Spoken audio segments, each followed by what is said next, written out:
Assalamualaikum warahmatullahi wabarakatuh.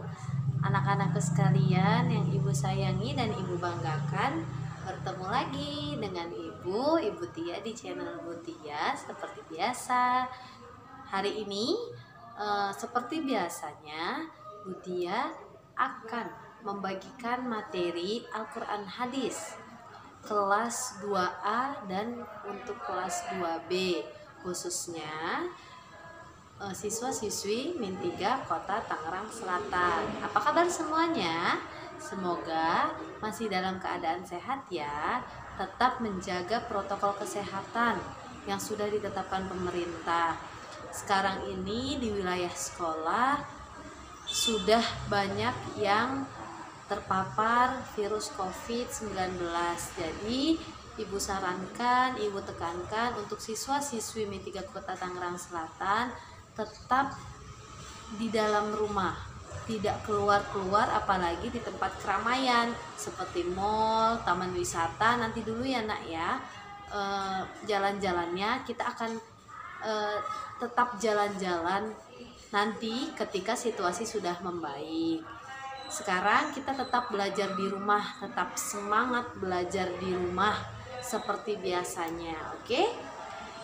Materi kali ini akan dikhususkan untuk kelas 2A dan kelas 2B. Kepada kelas 2A dan kelas 2B, mohon diperhatikan ya. Selamat belajar. Hari ini kita akan membahas tentang surat Al-Humazah. Apa itu surat Al-Humazah? Surat Al-Humazah adalah surat yang terdiri dari 9 ayat. Nama surat Al-Humazah diambil dari kata humazah yang terdapat dalam ayat pertama yang berarti pengumpat. Pengumpat itu orang-orang yang suka berkata kasar, mengatakan yang tidak baik kepada orang lain atau temannya.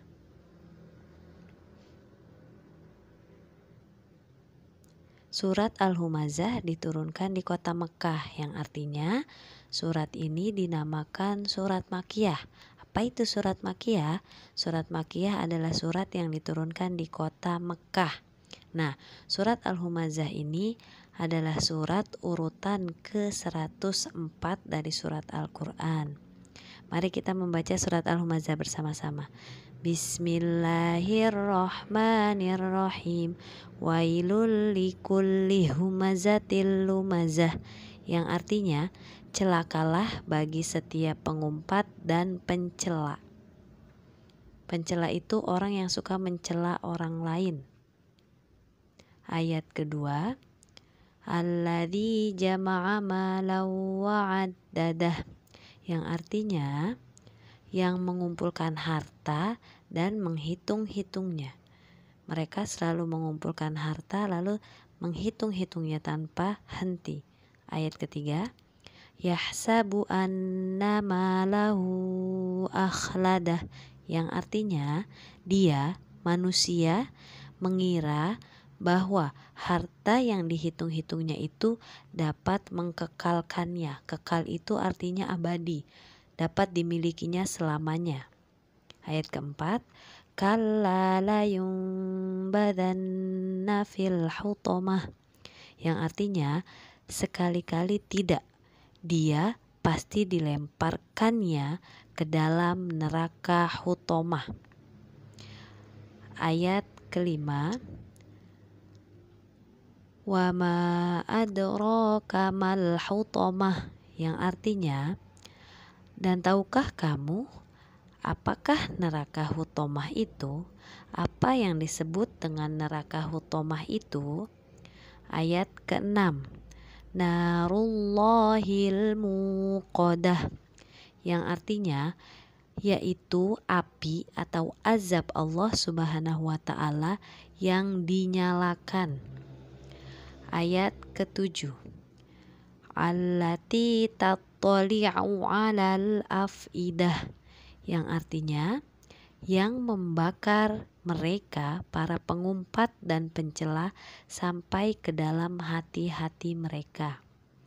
ayat ke-8, innaha alaihim muqsadah, yang artinya sungguh api itu ditutup rapat atas diri mereka. Diri siapa?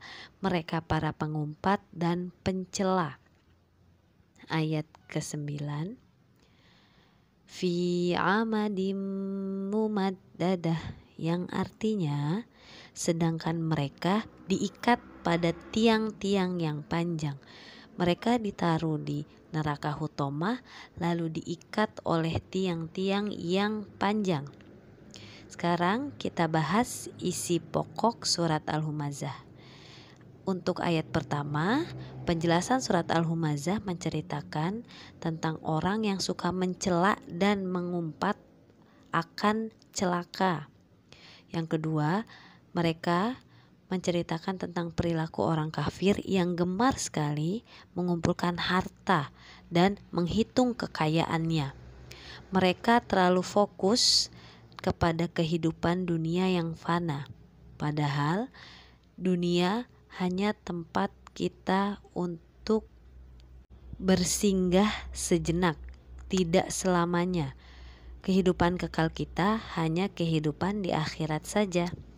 Penjelasan ayat ketiga menjelaskan tentang perilaku orang kafir yang menganggap bahwa harta yang dimilikinya itu, harta yang dihitung-hitungnya itu akan abadi selamanya dan membawa mereka kepada kesenangan-kesenangan duniawi.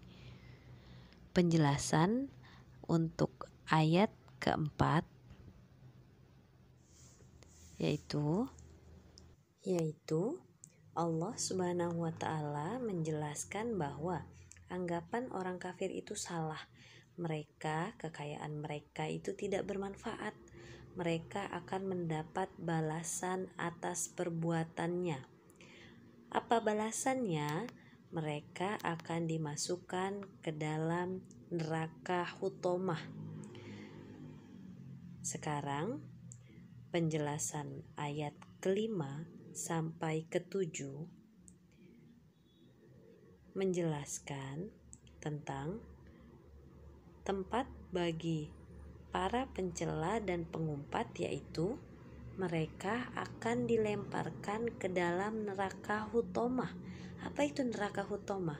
Neraka dengan api yang sangat menyala-nyala dan akan membakar mereka semua, para pengumpat, para pencela itu, ke dalam neraka dan masuk ke dalam hati-hati mereka sehingga mereka bisa merasakan kepedihannya.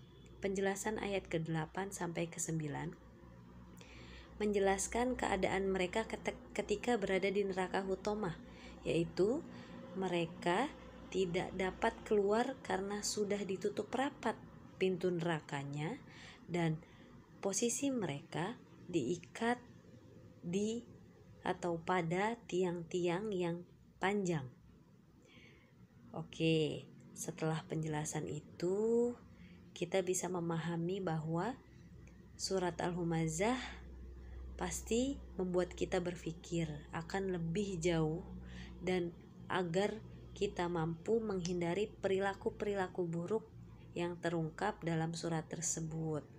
Yakinlah bahwa kita semua mampu dan mohon perlindungan kepada Allah agar Allah menjaga kita, karena Allah itu adalah sebaik-baiknya tempat berlindung, sebaik-baiknya tempat mengadu. Ancaman bagi orang-orang yang tidak mampu menghindari sifat-sifat buruk yang terungkap dalam surat Al-Humazah adalah mereka akan dimasukkan ke dalam neraka hutomah tadi, neraka yang dengan api yang sangat menyala-nyala. Sifat api hutomah ini berbeda dengan api yang berada di dunia. Api hutomah dapat menyusup masuk ke rongga badan dan membakar kita sampai ke hati. Hati mereka merupakan anggota badan yang sangat sensitif. Jadi ketika hati-hati kita terbakar ini, pasti tentunya rasa sakitnya itu tiada tara. Nah, Surat ini menjelaskan bahwa kita tidak diperbolehkan atau kita dianjurkan untuk menghindari sifat-sifat buruk. Karena apa? Ketika kita melakukan sifat buruk, kita akan masuk ke dalam neraka hutama. Siapa yang mau masuk neraka hutama? Ada yang mau? Neraka tersebut terkunci rapat, sehingga setiap kali mereka para pengumpat atau pencela itu hendak keluar, ingin keluar karena merasakan kesengsaraan, niscaya mereka akan dikembalikan kembali ke dalamnya lagi, dimasukkan lagi. Begitulah penderitaan bagi mereka para pencela dan pengumpat yang mereka alami. Yakinlah bahwa kita semua mampu, dan jangan lupa meminta pertolongan dan perlindungan kepada Allah, karena Allah adalah tempat sebaik-baiknya untuk kita berlindung, tempat sebaik-baiknya untuk kita meminta dan berdoa. Nah, dari penjelasan surat Al-Humazah ini berarti kita bisa mengambil kesimpulan bahwa jangan pernah kita mengejek teman, membuli teman, mengatakan hal yang tidak baik kepada teman. Oke, sampai sini dulu ya. Tetap semangat belajar di rumah. Assalamualaikum warahmatullahi wabarakatuh.